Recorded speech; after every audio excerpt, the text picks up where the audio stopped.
What's going on, everyone? We've got a signing to talk about today. Welcome into the Cleveland Browns report, as the Browns have added a safety. So we're going to break down this move and kind of go through what that means for the rest of the defense. But Zach Jackson from The Athletic, for I believe the first time, if I'm not mistaken, breaking the news saying the Browns have agreed to terms with veteran safety Rodney McLeod. So we're going to go through his stats, his highlights. I'm going to give you my takes and analysis on this move by the Browns. But first things first, this is why you subscribe. As soon as the news broke, producer McCall and I hopped in the studio and got you guys a video. So make sure to subscribe if you are not already. Plus, we go live here at the channel, which we will be doing later on today, 5 o'clock Eastern. So tune in for our live shows every single week for more Browns news and rumors.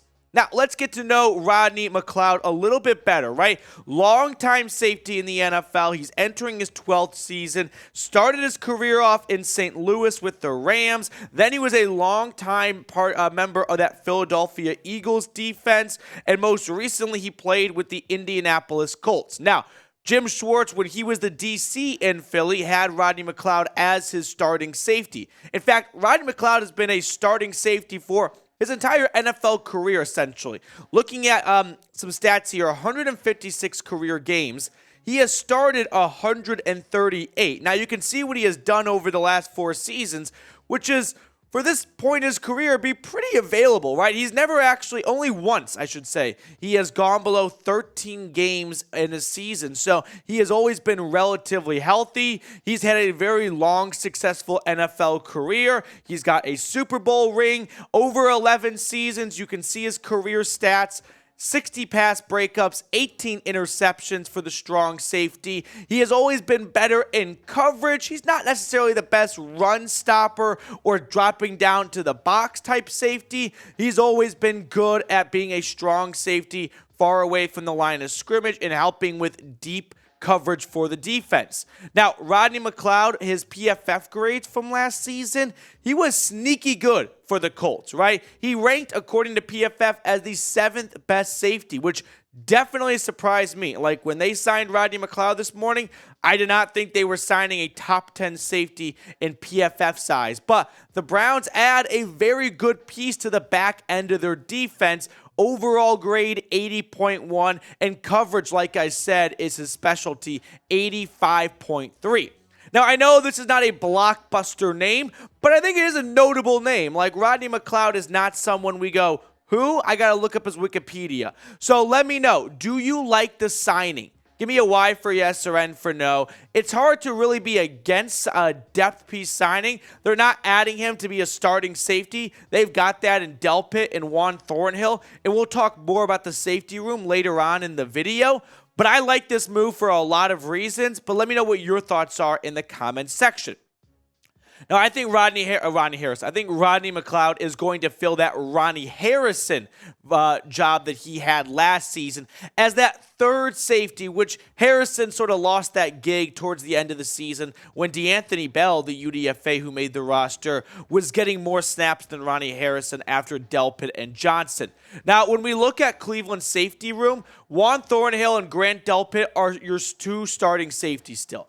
Like I said, I think Rodney McLeod is going to be that third safety, right? Jim Schwartz loves to lean on his defensive linemen and his safeties for his defensive scheme. And so if he wants to roll with a 3 safety look sometimes, or he just wants some better depth in case an injury were to pop up, he's going to feel a lot more comfortable with Rodney McLeod being the next man up than, say, 2 UDFAs who were likely to make the roster until this signing, DeAnthony Bell and I think Ronnie Hickman. So this is also another instance of Jim Schwartz having a say, it looks like, which I like to see from Andrew Berry. Like, I think AB is a very good GM, but he has probably learned after last season that he may have bitten off more than he could chew.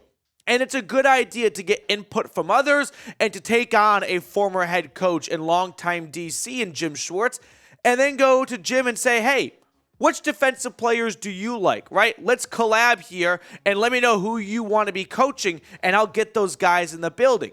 Because you better believe if Jim Schwartz was not the defensive coordinator.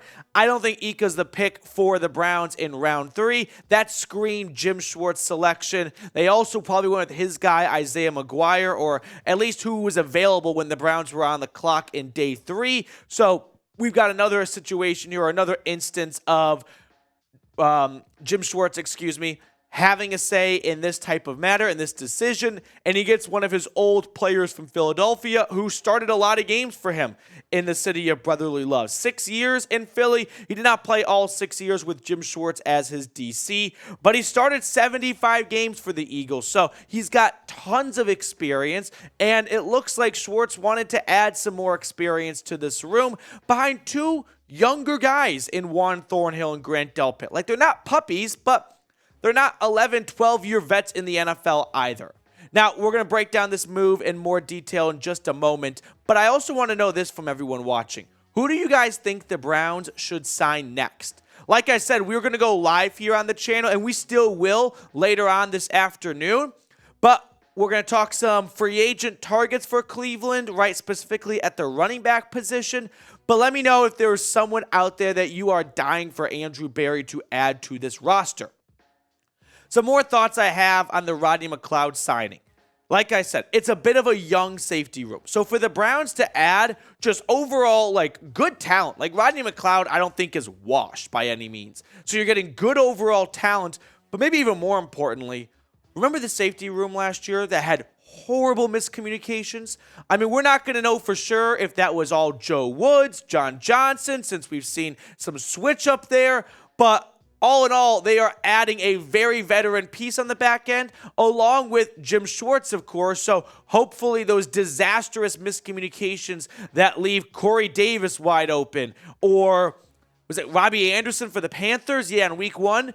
Hopefully that goes away now. And with Rodney McLeod in there, that's just another great mind to have in the safety room for the week leading up to the game to help look over film, pick apart offenses. And that way, even if McLeod isn't on the field, he's going to have a presence and he's going to have an impact on this team. All right, that's going to do it for us on today's morning edition of the Cleveland Browns Report. Make sure, by the way, you join us for our live show Thursdays at 5 o'clock Eastern. We go live every single week at that time, and we go through a live Cleveland Browns Report so you can kind of see what it looks like making a video. Plus, we get you guys involved. We do live Q&As. It's interactive. It's honestly a ton of fun. So if you have never joined a live Browns Report, do so today. Great reason to do so because we've got lots to talk about following the draft. So join us here at the channel, 5 o'clock Eastern, 4 o'clock Central. We will sign off. Rodney McLeod joins this Browns roster as a great depth piece to be that third safety and to bring some much-needed leadership to the back end of that defense.